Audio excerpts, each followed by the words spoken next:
Thank you. Good morning and good afternoon to all of you joining us today from all across the country to continue the conversation on door security and safety with us at Safe and Sound Schools and our partners from the Door and Security and Safety Foundation. I'm Michelle Gay, as Ryan shared. I'm co-founder and executive director of Safe and Sound Schools. I'm a former classroom teacher and now a school safety advocate. Many of you here today are already a part of our Safe and Sound Schools community and know us well, but special thanks to those of you who are new to Safe and Sound Schools and new to our mission. We're a national school safety advocacy and resource center founded by two moms who lost children in the Sandy Hook school tragedy. My co-founding partner, Alyssa Parker, and I founded the organization to honor our daughters, Emily and Josephine, and their love for school, with the goal of ensuring the safety of every school and every child every day. Nearly 7 years later, our mission has grown into a national community and a national network of experts and advocates like the four panelists that will be joining us today to discuss one of many important aspects of school safety. So I'm going to share a little bit more background on each of our panelists before we dive into the conversation, just to give you an idea of the important perspectives that they bring to today's conversation. I want to say too that there are many other important perspectives that we hope to bring to future conversations. We're hoping that this is one of the first conversations that we have. We've covered this conversation as an organization before, but we do hope to continue this conversation with future roundtables like this. But we're really excited and eager to get started with these folks today. So we've got Laura Fry-Weaver. She's currently the Vice President of Technical Services for the Door Security and Safety Foundation, or DSSF for short. She's a fire and egress door assembly inspector and a self-proclaimed hardware nerd. I love that. She brings decades of experience in this specialized area of safety to the conversation today. We've also got Guy Grace. He's the Director of Security and Emergency Planning for the Littleton Public Schools in Colorado. He is Chairman of the Partner Alliance for Safer Schools, or PASS as we call it, where he advocates for best practices in school safety and security nationwide. Guy brings the real-world experience and practical know-how of a true school-based security and safety practitioner to today's conversation. We've got Joelle Reedy. She is the mother of 3 school-aged children in Wellesley, Mass., where she serves as PTO president at the middle school. Joelle is also a Safe and Sound parent leader and the founder of the Wellesley Action Alliance. Joelle brings the perspective of a parent, community leader, and school safety advocate to our roundtable today. Thank you, Joelle. And last but not least, John Montes is a nationally registered EMT and currently an emergency services specialist at the National Fire Protection Association, or NFPA. There he works with technical committees for NFPA 3000, a standard for active shooter hostile event response program, also called an ASHER program, as well as EMS, fire service, occupational safety and health, hazardous materials response, and cross-functional emergency preparedness and response. John brings the perspective and experiences of a life safety and emergency response professional to our group today. So welcome to all of you, and thank you for all that you do to keep our schools and our students safe and sound in today's world. Before we dive in, I'm going to provide a little context for today's topic and how it relates to Safe and Sound's framework for comprehensive school safety. So if you take a look at your screen now, and you can learn a lot more about this on our website at Safe and Sound Schools, this is how we wrangle, how we get our arms around this enormous topic, this sometimes daunting topic that is school safety today.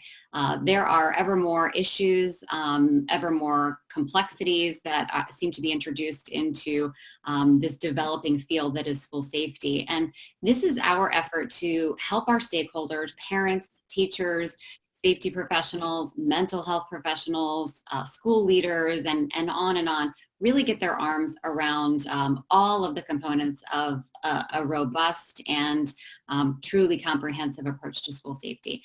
So as it pertains to our conversation today, looking at door security and safety, we'll be spending a lot of time in the physical safety domain that we highlight in school safety at Safe and Sound.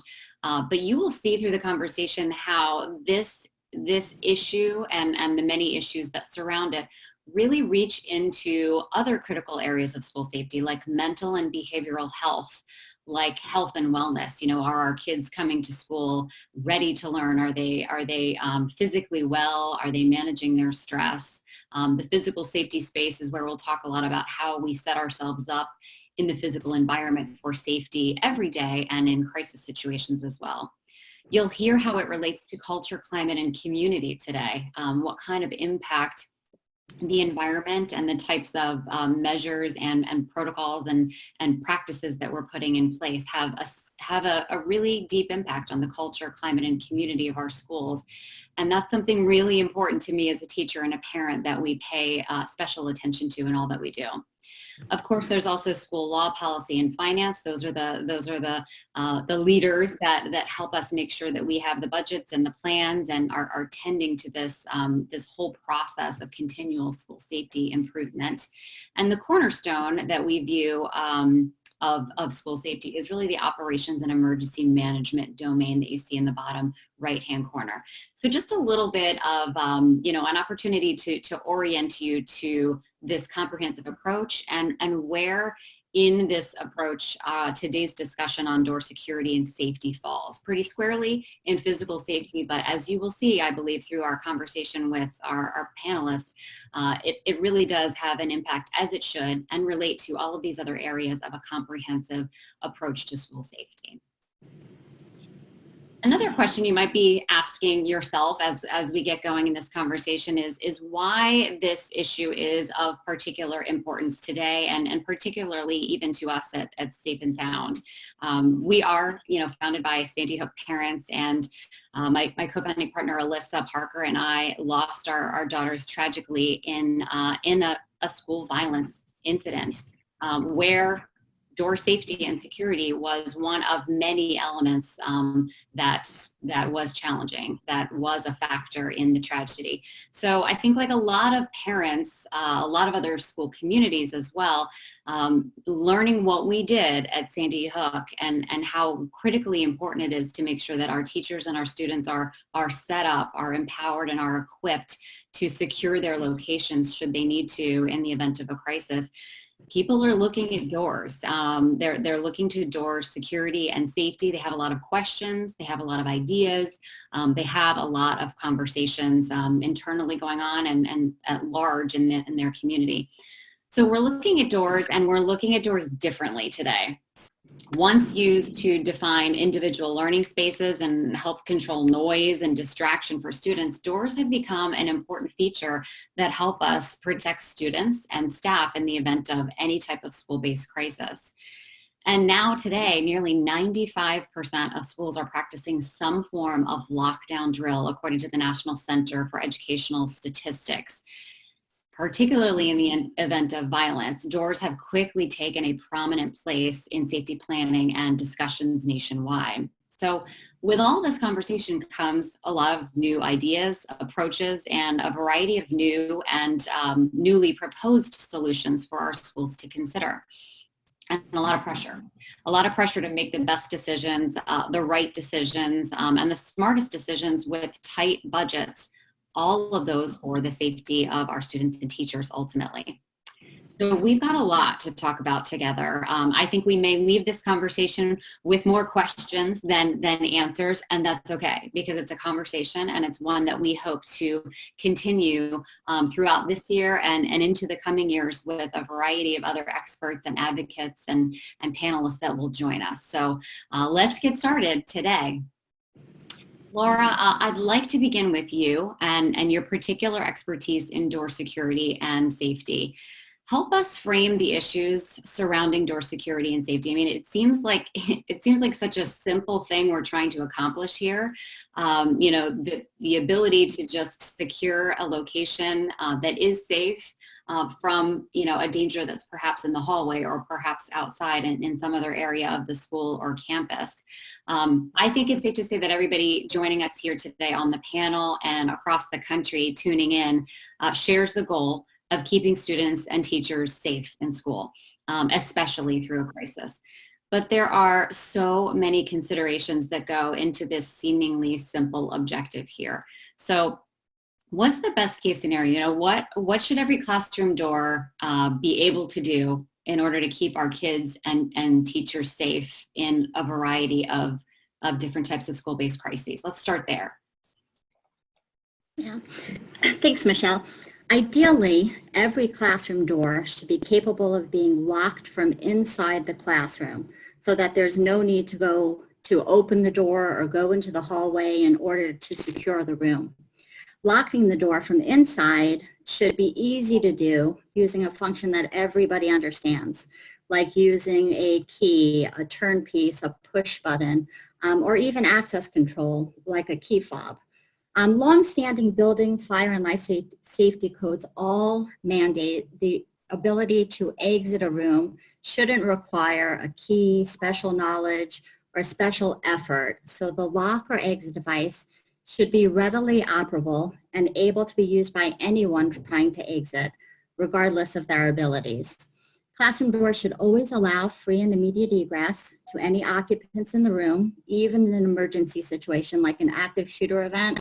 A lockdown or a lockout could suddenly turn into some other situation like a fire or a bomb threat. So egress is always important.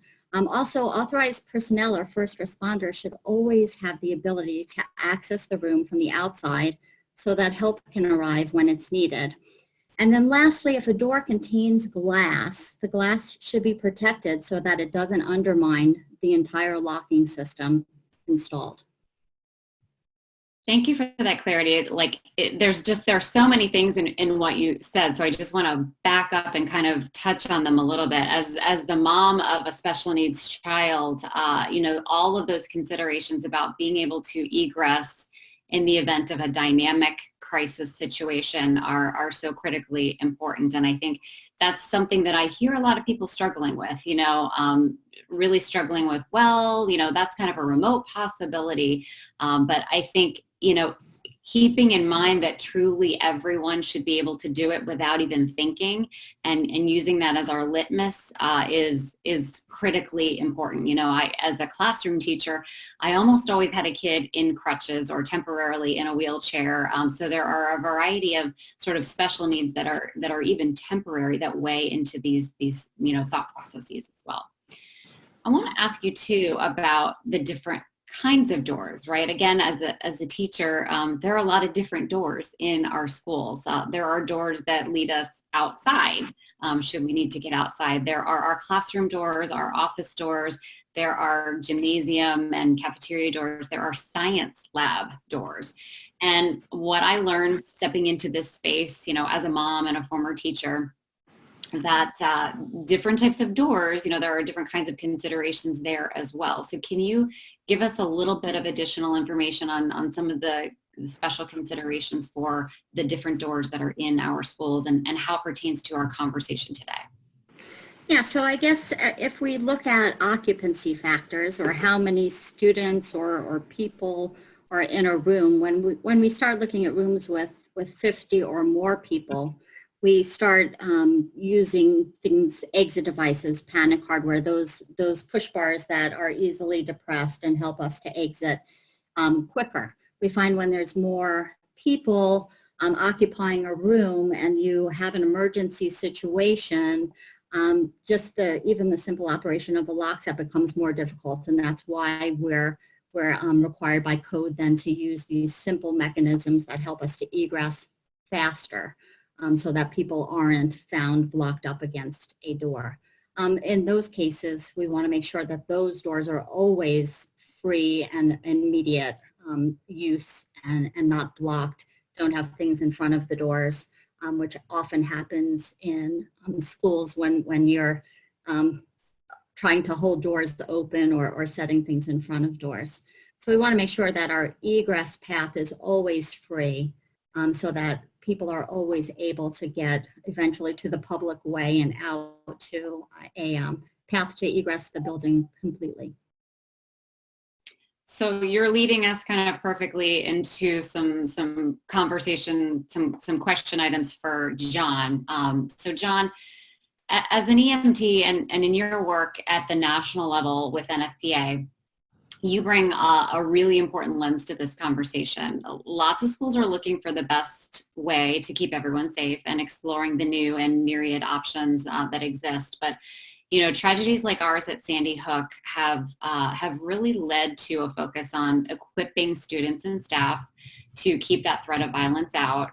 We hear about all sorts of things, all different kinds of contraptions and inventions, student groups working to problem solve and innovate and come up with ways to accomplish this goal. Lots of those kind of like DIY solutions, as well as some that are manufactured, and they range from protective films on glass, like Laura mentioned. We have side lights, and we often also have classroom door windows as well. So those protective films or layers, bullet and impact resistant layers, even on doors, shields, straps, wedges, bolts, and on and on and on, all kinds of different things. But there can be those unintended consequences, right? And even dangers that are introduced with this narrow focus that I think so many of us are rightfully kind of stuck on at this moment in time. But can you talk about the potential for increased risk with some of these door security add-ons and devices out there? I mean, how will our school communities, how will folks like Guy, in the position of making decisions for a large school district, how will they, shift out what's good, what's okay, and what's potentially introducing danger and kind of compromising this all hazards approach that I've heard you talk about so many times before? Well, thank you, Michelle. So, one of the things that we have to consider in these scenarios is that we're not just planning for an active assailant incident. We're not just planning for a bad guy coming into a building. We have to think about all emergencies, the broad spectrum of emergencies. And, I love this statistic. In Massachusetts, there was 0 school shooters last year, zero. But there was 336 school fires. Now, because the codes have been very effective at keeping people safe in the fire scenario at schools, and they've worked. As a matter of fact, the last time someone died in a school fire was 1958. That doesn't mean we need to sacrifice that level of safety that we've achieved in preparedness and prevention for fires for other scenarios. What we have to do is find balance and make things work all together. And it's a very rapidly evolving thing. The best advice I always say is follow what the current codes say, because the current codes apply the most recent science to the codes. But when you hear about these devices and these secondary mechanisms that we hear all the time, the barricade devices we've heard, they have this unintended consequence of you don't know what you're facing. And in a fire scenario or in a natural disaster scenario or in a bad weather scenario or many others, you could find yourself trapped in a room, especially if you haven't been trained and taught. And I think the key to what Laura said was you don't need to have specific training to activate the mechanism. If you're in one of those scenarios and you're trapped in the room, the worst thing that can happen is being trapped in the room. And now let's move to the active shooter scenario. In the active shooter scenario, certainly if you're in a situation where you can't get away from the active assailant, you want to be able to prevent them from getting to you. And locks are effective at doing that, and they've actually shown statistically to work in that sense. And I think what a lot of people are doing is they're doing what they think is best because of what they're hearing. And it's very well intended. And they're trying to innovate and be creative. I mean, I've seen the things about, you mentioned a bunch of them, Michelle. My favorite is the fire hose over the door hinge. Right? Old fire hoses, There's some creative stuff, some really creative. I mean, this is America. We are the nation of innovators, right? Absolutely. Absolutely. But, the thing with that is there's unintended consequences. And the best scenario I can tell you is this. I'm a very good EMT. I've done it for almost 20 years now. And if you're bleeding from a bleeding type that I can stop, I will save your life in a bleeding scenario. And if you have an arterial bleed, you can bleed out in 120 seconds. And if there's something preventing me from getting in that room to get to you, even though I may have a key or a key card, or someone like Guy in his command center can unlock the doors because now it's safe for me to get to you, and something is barricading that door or preventing me from accessing that door or delaying me, you can have the unintended consequence of bleeding out before someone like me can get to you and provide care. And so it's really about balancing the need to keep the bad guy out while also having the need to keep the good guy in, get the good guy in. And that's why we always recommend at NFPA to follow the codes. That's your best bet. That's the best way to do it. But we know that it's an evolving space, and what is right today may change in the next few years. And I think you pointed out really well at the beginning, Michelle, when you said this is an ongoing discussion. Yes. Because we're learning now what's working and what's not. It absolutely is. I think it's really powerful how you pointed out the statistic of 0 shooters in Massachusetts, and then the number of 300 some fires. I think we often do, we think we'll hear the statistic that there hasn't been a fire related death in a K-12 in what is it, like almost 6 decades now. Mm-hmm. So why all this attention to these other types of hazards? It's almost like there's this perception that maybe we've inoculated ourselves. We're now immune to those types of scenarios. And I can attest to them, having been a teacher. There were fire-related incidents in the schools that I was working in. We never experienced a casualty or a death or an injury, thankfully, because of the level of training and preparedness and all of the codes that you're speaking about, and the way that we were equipped and set up for safety. So it's important that we kind of provide all of those statistics, I guess, in context. I want to back up and talk about that word that you used, barricade devices, because I think there's a lot of confusion. And Laura, maybe we can go back to you and you can just kind of help us with the vernacular, if you will. So, we hear the aftermarket additional locking devices that John talked about, referred to as, secondary locking mechanism. We call them secondary locking mechanisms, I think, in the field most often, but we do hear them referred to as barricade devices. So this is confusing, I think, to a lot of parents and educators, because they're being taught to barricade as a second layer after locking the classroom door or the location door. They're being taught that they can, in the event of school violence, use furniture, use environmental elements to barricade, and that is something that is okay if you have to do what you have to do in that situation. But then some of those devices are also being referred to as barricade devices as well. So Laura, could you talk a little bit about the terminology and provide a little clarity for those of us who are not experts in physical safety and door safety? So it looks like Laura might have dropped off, Michelle.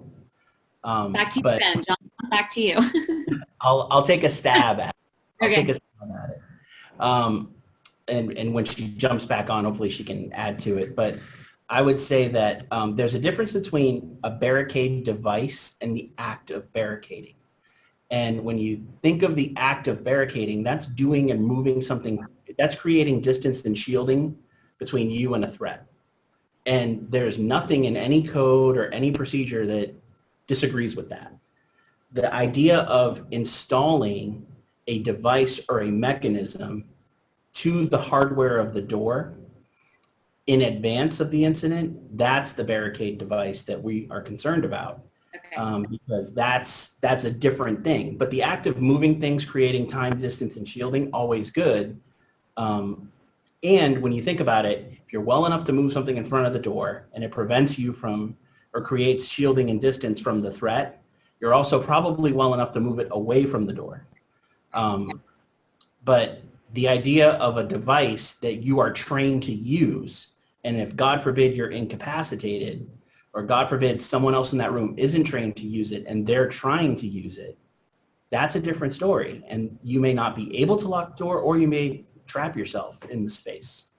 And I want to turn to Guy for a second to talk, because you have a lot of schools in your purview, and introducing an element like that, I know that that's something that you've had to explore, you've had to look at, and I think it's fair to say we will all look at all the options all the time. It's like everything on the table, right?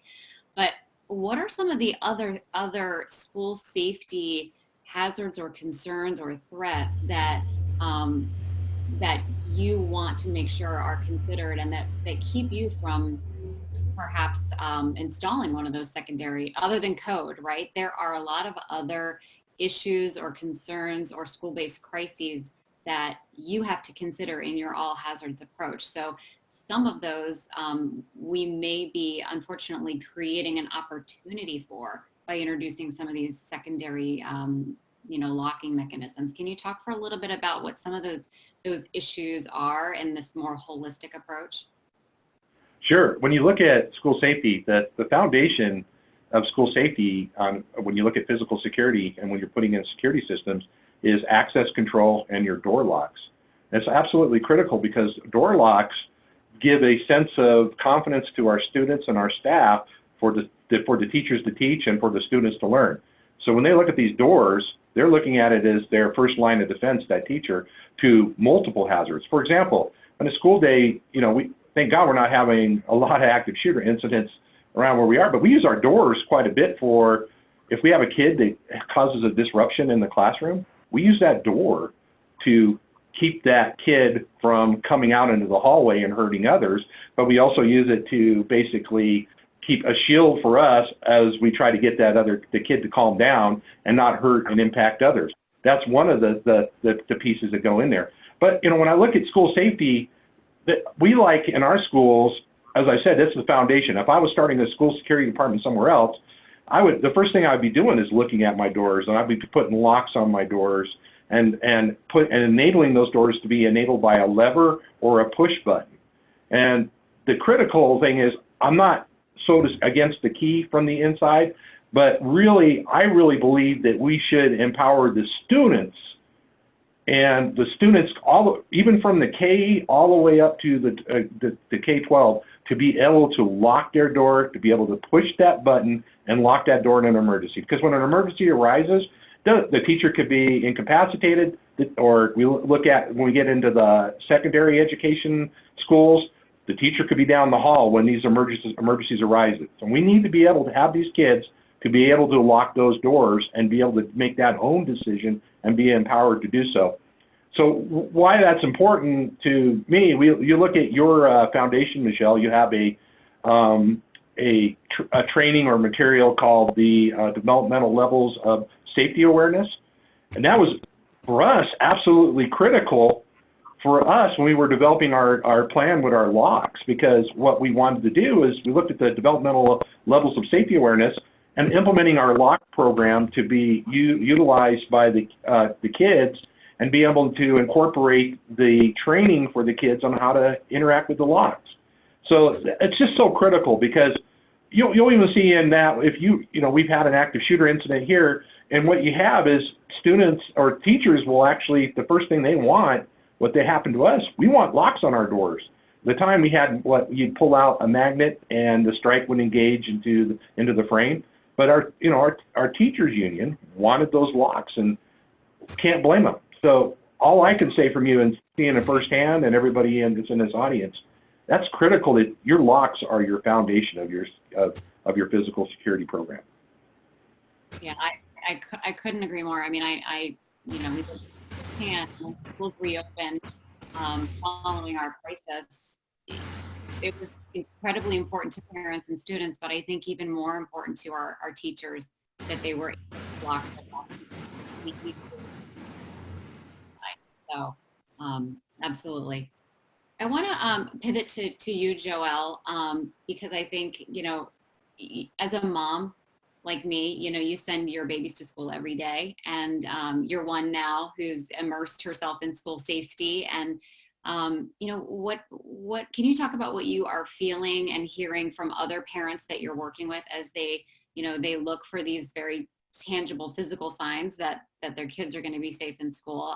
I know there are a lot of, it's an emotional conversation, right? We all have this this urgent need to make sure that that our kids will be safe in a moment of crisis. So can you talk a little bit about what that's like, what those conversations sound like, and some of the things that you have explored in your community? Sure. So I think I really, it is a very, very emotional conversation. I think people come at it from many different angles, and there's no right or wrong answer. I am approached a lot, asked about these, the backpacks that can protect children from shooters. Should my kindergartner have this backpack? Should we have these, more extravagant door locks? I've said from the beginning, no, I personally don't think so. And I've said that probably for at least 5 years, and I still kind of hold true to that. And the story I usually tell people is that I think there's two things. These fires haven't happened in our schools because we've taught our children how, we've worked with, there's codes, the fire alarms are checked, but we've also given our children education around protection around fire.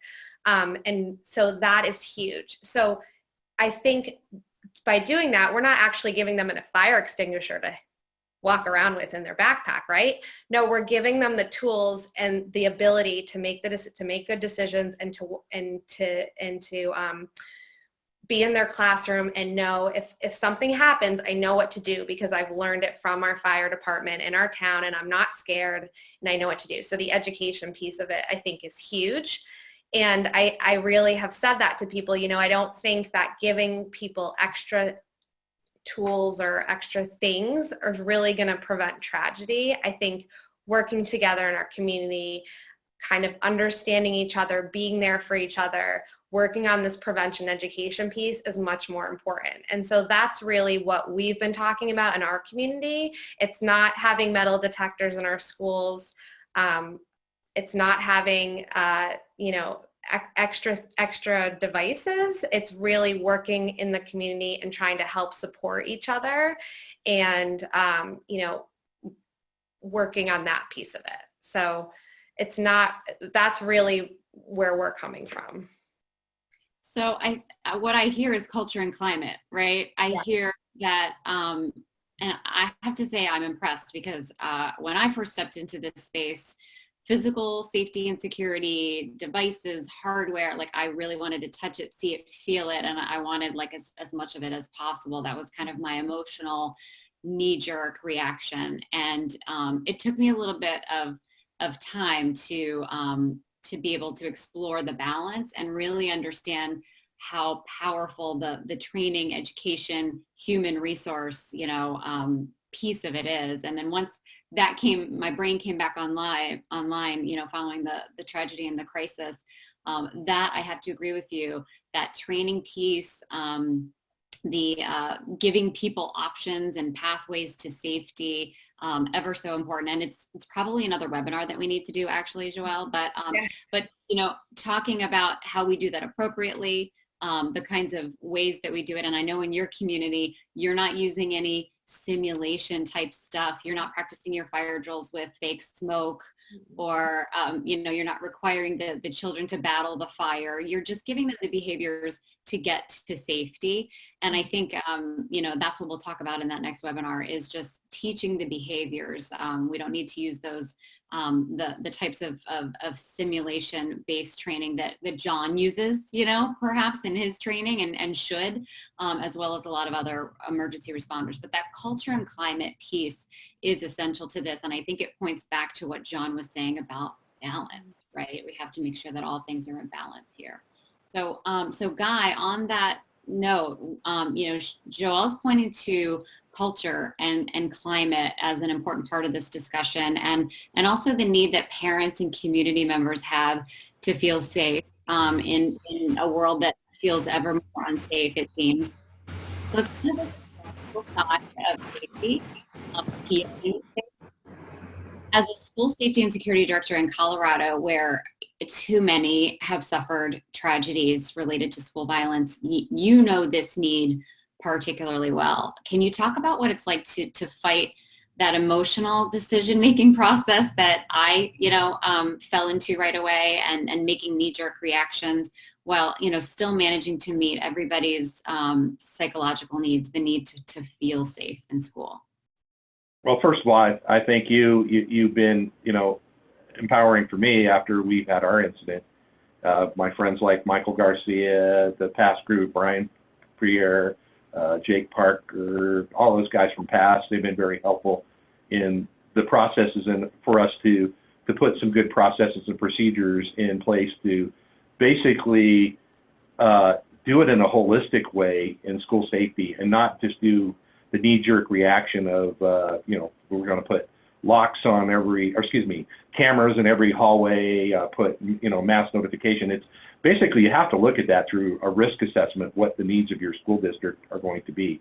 And that's something that we all need to do, after you go through one of these tragedies, there's going to be so much pressure on you as a school security director to do different things. You're going to hear, we want more cameras, we want more mental health, we want more school psychologists, we want more school security officers, we want more school resource officers.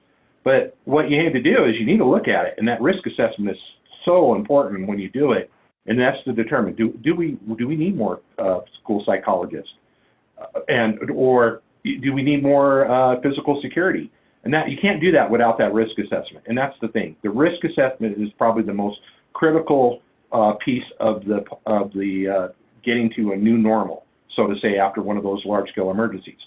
But in the meantime, you have to bring a sense of normalcy to the climate and culture to your community by empowering the kids who were in that incident. You're going to have kids for several classes afterward, or classes afterwards, the whole community, to make them feel safe and bring that new normal.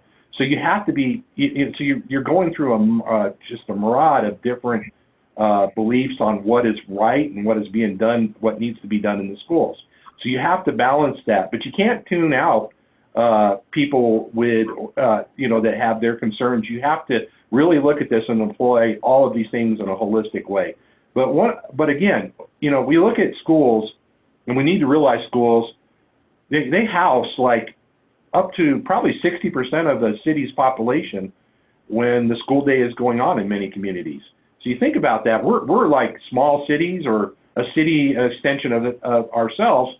And when, we're also, what we need to look at too is when we drop off our kids at school and we go to work, we're not going to be very productive at work if we're sitting there worrying about what our kids are doing in school and if they're going to be impacted by an active shooter incident or some other type of emergency.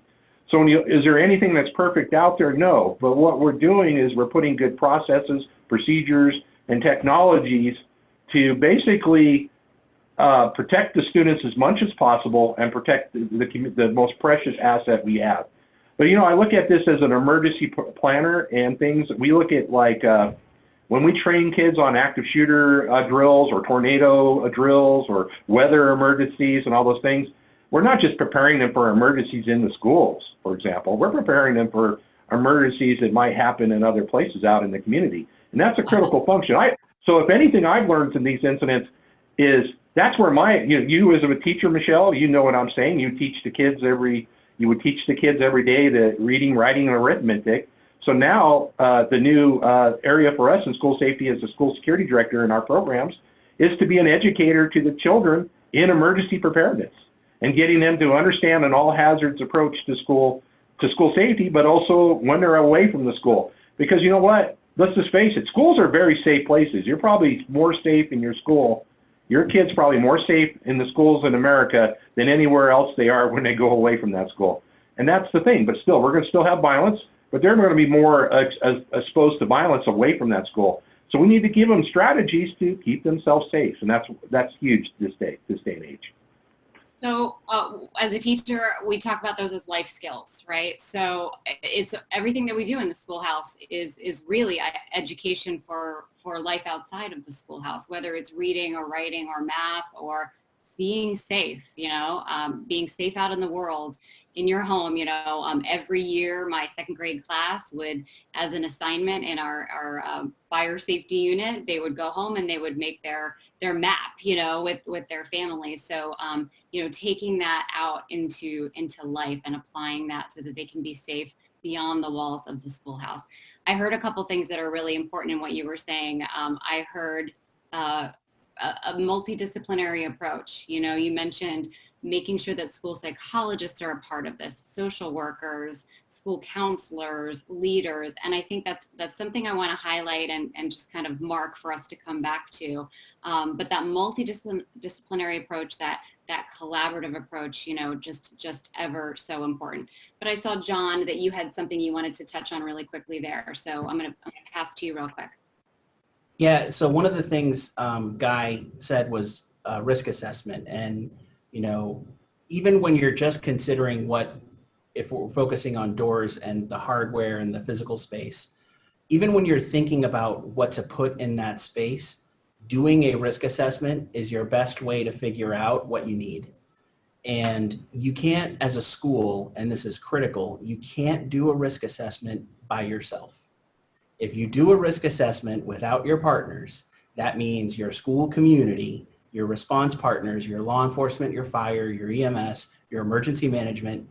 Very important, when everyone forgets, your code enforcement, your fire marshal or your code official. Everybody has to be part of that risk assessment. You don't have to do it all together at once, but you have to be inclusive when you do these things. And being inclusive, you're going to catch a lot more, and as a community, have much better buy-in towards what you're trying to achieve. If you don't mind me throwing that in, about why the mental health aspect and having those stakeholders so involved in this is because, when we're talking about doors and security systems, those are our last line of defense, so to say. And getting ahead of this thing that's why it's so important to include that mental health people in this, because, most of my job is 70% now is related to mental health and deterring bad behavior of people. And I love how we can get ahead. So just wanted to throw that in there. That's so important. You read my mind, Guy. Making sure that part of that risk assessment, the risk assessment has to include our teachers, our parent, our community at large, our social workers, our counselors, because bullying and student behaviors and misbehaviors are also factors. They go into that risk assessment, right? So we want to make sure that we're not creating opportunities in anything that we do, in any equipment that we put into the environment, or any changes we make to the environment for those types of dangers, because we know, unfortunately, that left unchecked and without proper intervention, some of those can become the very real physical threats of school violence. Joelle, what were you going to say? I was just going to say, going back to what Guy said, one of the important things I think regarding prevention education is teaching our kids about situational awareness, and it's not just about, there's an active shooter in the school. It's also, hey, this kid he's not acting like himself lately. He's changed. There's something going on. Or, wow, her mom is really sick and she might need some help. Or, so really teaching that this has nothing to do with guns or shooters or it's really about listening to our community and really teaching our children, like, walk into a room and like take a gate, like look around and take the temperature of the room and the people you know and you don't know, and get to know and really understand that community, because that's what's going to save you in the end. It's not going to be a barricade. It's not going to be 47 locks on a door. It's really understanding each other and helping each other. And that's why I think, and when I talk about prevention education with people, and it may seem, they think, oh, you're the safety girl, you probably want everything on. I don't. I want actually nothing on any. I want people to sit down and really try to, know their neighbor and know the people in the school and help each other, because that's actually going to be the most effective strategy going forward. And, that's all I want to say. And one more thing, Michelle, and then I'll stop. I've talked a lot with children or with parents about this because, as you know, every time there's a school shooting, I get texts and I get emails and people saying, I can't believe this, I can't believe this. What are we going to do? We got to put a fence up. We got to do this. We got to do that. And I use a story about my oldest daughter is 13 now, but in the last few years, we've started leaving her with our children and with our younger children babysitting. And, we could put an alarm system in and we could do several other crazy things, but really Bridget is going to do a good job because of what she's taught educationally. Like, an extra lock on the door or ADT calling isn't going to help if she doesn't know CPR if her sister's choking, or if she doesn't know how to. So I just think, I try to tell people it's really about talking to our kids and educating people, educating, because that's really where I think we can make a difference. Yeah, and I think it's like Guy said, these types of physical safety elements, those are our last line of defense. And what you're pointing to in the mental and behavioral health piece, in learning how to take care of one another, in learning where to go to get help for someone who might need it, those types of interventions, those are truly the foundational and preventative aspects for any robust or comprehensive school safety plan. So definitely something we need, another webinar idea right there. But we have obviously just started this conversation. I think there's so many more things that we had planned to talk about and would like to hit, but I know there are folks that are reaching out with questions, and I want to pass over to Sharon now so that we can address some of those questions before we hit the top of the hour and then start planning for the next webinar. Sharon? Hi, Michelle. Thank you. Can you hear me okay? Yes. Wonderful. So lots of good questions and comments, and so I'm going to attempt to theme them a little bit because there's a couple of specifics that I think we should touch on, but I do want to acknowledge that there's lots of questions that are asking about different types of door hardware. And is this okay? Is that okay? And what the audience doesn't know, but I'll tip off, is that there is a resource that's going to come in the next few minutes that's going to help you understand some of the ways you can look at what should be on your door and how to recognize things that are code compliant. So that will come. So that will get addressed in a moment. But one of the questions that came up was, are there any laws against barricade devices on door hardware? I think we got to pass this one to Laura first, for sure. Laura, can you take first stab at this one? I think I could give that a shot. Well, there's building codes, there's fire code, there's life safety code, which are all enforceable, how our buildings are built, and none of those things right now allow for barricade devices, those supplementary type devices that are installed on a door. And if we look at things like the ADA, which is a civil rights law, there's nothing in the ADA that really allows for barricade devices. We have requirements like no tight twisting, pinching, or twisting to operate door hardware, right? So in most cases, those type devices require those types of movement. We require our operable hardware to be mounted between 34 and 48 inches. In a lot of cases, things that mount on the floor, things that mount over a door closer, for instance, don't meet those requirements. And those requirements all live, again, in building code, life safety code, as well as the ADA. So while there might not be anything specific that says no barricade devices, the way the codes are written or the way the ADA law is written, there's not an allowance for those items. Great, thank you. It does illustrate that there are experts who know these things. So the other question, and there were several of them, so I'll theme it again, was asking about the glass in the door and trying to understand more about what's going on with the glass in the door. There was a couple of mentions, there was a couple of kinds of questions. So Michelle, I'll let you toss that to either Laura or someone else on the panel around glass in the door. Yeah, so I'm thinking I want to start with you, Guy. I mean, I could toss this to anybody, I think, to get different angles, but I know that you have had to address this in your school district. So how do we handle the glass? I mean, I'm a teacher. I want the light. I want the visibility, I want to be walking down the hall and be able to peer into the classroom and see what kind of good stuff is going on in there. So what's the balance here? How do we treat the glass? Well, you hear there's some products out there, 3M glass patch like solution you put over the glass, the solar light going into your classroom. But the biggest thing is going from the inside out. So there's a lot of us in school safety, we're reinforcing our entrances. That's something where we're reinforcing our entrances first, because that's where your first point of contact is going to be with a guest to your school. And then reinforcing, so there's a lot of retrofitting going on. But when you put glass, when you reinforce your glass, it's not just putting a 3M product over it. You have to reinforce the frame. There's a lot of work that goes into it. So again, that all comes part of your risk assessment. But you also don't want to turn your school into a prison. That solar light is very valuable for many reasons during the school day, for to keep the educational process going. So when you reinforce that glass, you come up, if there is an active shooter situation, you come up with another scenario. When you turn off the lights and use the out of the corridor line of sight, or like they call it in Florida, the hard corner, getting out of there, just those things are things that you train your staff and your students to do, because that's going to help them to be safe in that classroom.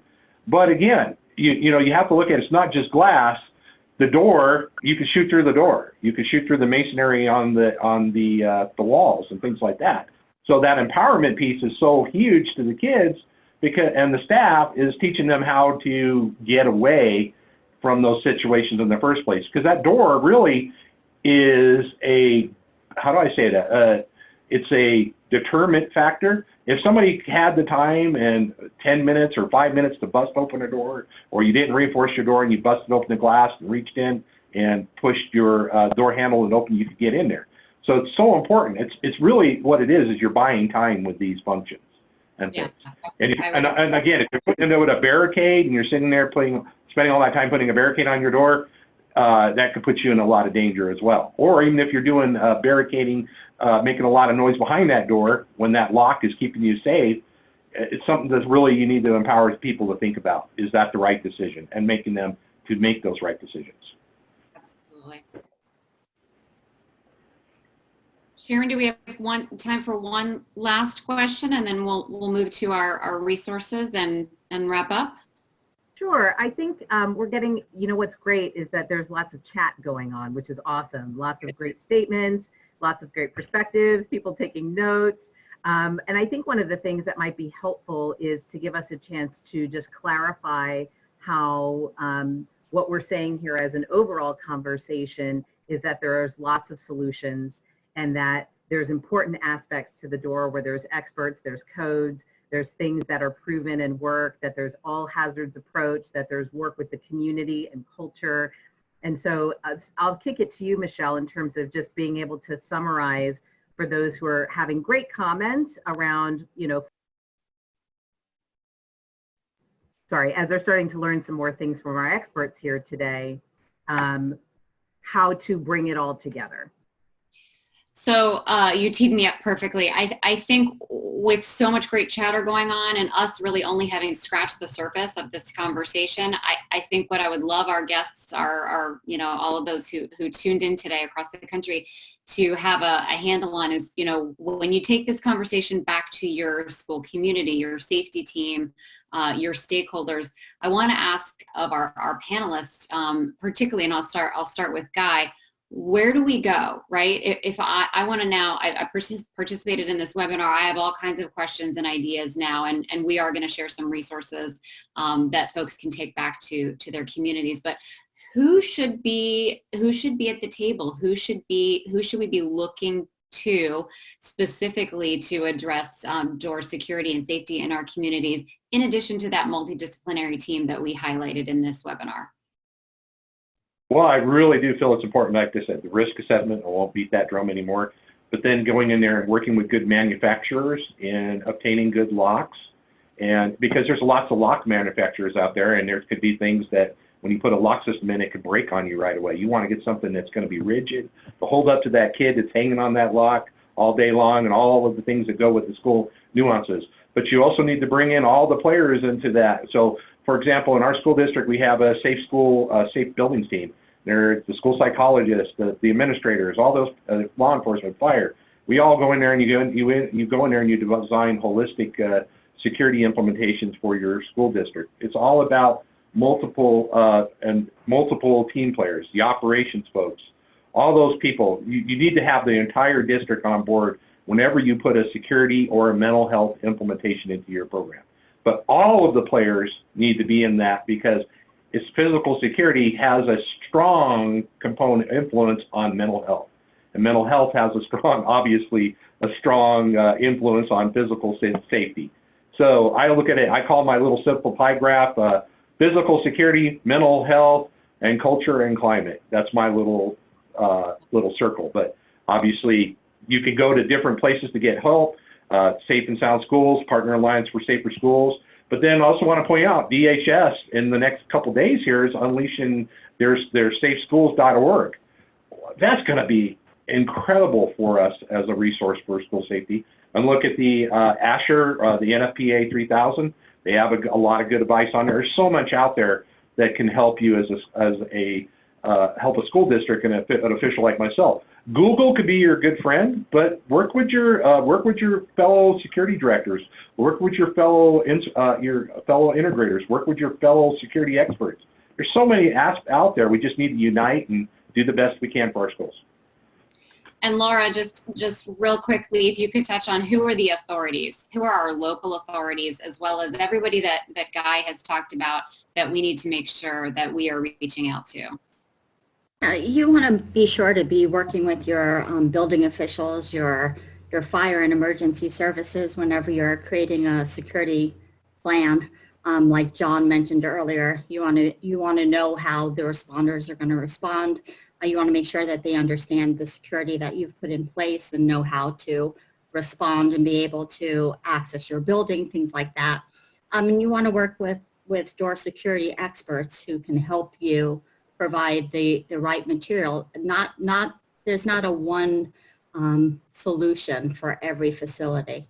The way you function your response is going to depend on the type hardware you want to use. So a lot of things you'll want to make sure that you consult with folks who understand the items that you want to put in place. Excellent. So let's take a look, Ryan, at some of those resources that I think folks are going to need to take with them back into the community to continue this conversation. So with the Door Security and Safety Foundation, Safe and Sound Schools created this resource. It lives in our resource library on the website in the physical safety section. So this is a nice little one sheet to use to get that conversation started. It's kind of a quick reference in terms of the key elements you're looking at for assessing door safety and security for classrooms. So I want to point that out and let you know that it's on both of our websites. You can download and bring that into your community, as well as I want to point out a couple other websites. We mentioned a lot of these other additional resources that you can take a look at. You can visit Door Security and Safety Foundation for resources, John's organization, NFPA. You can learn about NFPA 3000, as well as other resources that we're collaborating to work on. PASS is a tremendous resource in terms of physical safety for our schools across the country. So I want you to know that you can reach out there for truly agnostic safety and security guidance. And of course, anytime, come back to us at Safe and Sound Schools. All of these resources, webinars, all of these things we archive and warehouse in our resource library there. So hopefully lots of things that you can take back to your communities to continue the conversation there.